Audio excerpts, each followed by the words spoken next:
बिस्मिल्लाहिर्रहमानिर्रहीम। अस्सलामुअलैकुम वीवर्स, आप देख रहे हैं सिरात मुस्तकीम सऊदी न्यूज़ चैनल। सऊदी अरब की हुकूमत की जानिब से तमाम एयरलाइंस को ये वाज़ह तौर पर हदायत जारी की गई हैं कि सऊदी अरब आने वाले वो तमाम अफराद जो उम्रे के वीज़े पर सऊदी अरब में आएंगे, अब इन्हें तमाम एयरपोर्ट्स पर लाया जाए।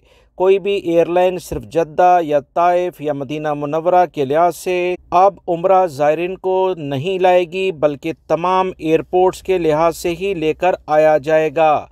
याद रहे, इससे पहले सिर्फ जद्दा और उसके बाद ताइफ और मदीना मुनव्वरा के लिहाज से उम्रा ज़ायरीन सऊदी अरब के एयरपोर्ट्स पर आते थे। बाकी दीगर एयरपोर्ट जो बड़े शहर जैसे दमाम, रियाद और दीगर बड़े और छोटे शहर जहाँ जहाँ पर लोकल लेवल पर एयरपोर्ट्स हैं और इंटरनेशनल लेवल पर फ़्लाइट्स की वहाँ पर इजाज़त है, वहाँ पर उम्रा ज़ायरीन को आने की इजाज़त नहीं थी।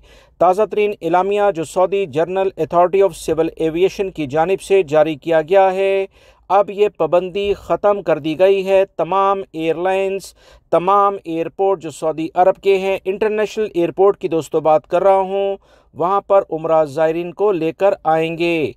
इससे पहले जद्दा के लिए जो भी उम्रा ज़ायरीन आते थे, क्योंकि जद्दा हरम की हदूद में आता है, तो वहीं अपने मुल्कों से उन्हें एहराम पहनने पड़ते थे, मगर अब ऐसा नहीं होगा। किसी भी दूसरे एयरपोर्ट पर आने से वो वहाँ पर आकर ख़ुद एहराम पहनेंगे, मिकात जाकर अब इन्हें एहराम पहनने की इजाज़त होगी। याद रहे, जद्दा में जो भी उम्रा ज़ायरीन आएंगे यकीनी तौर पर उन्हें एहराम पहनना होगा, क्योंकि जैसा मैंने आपको बताया कि जद्दा मिकात के लिहाज से हरम की हदूद में ही आता है। उम्मीद करता हूँ ये मालूमात आपके काम आएंगी। वीडियो लाइक करके शेयर भी कीजिएगा।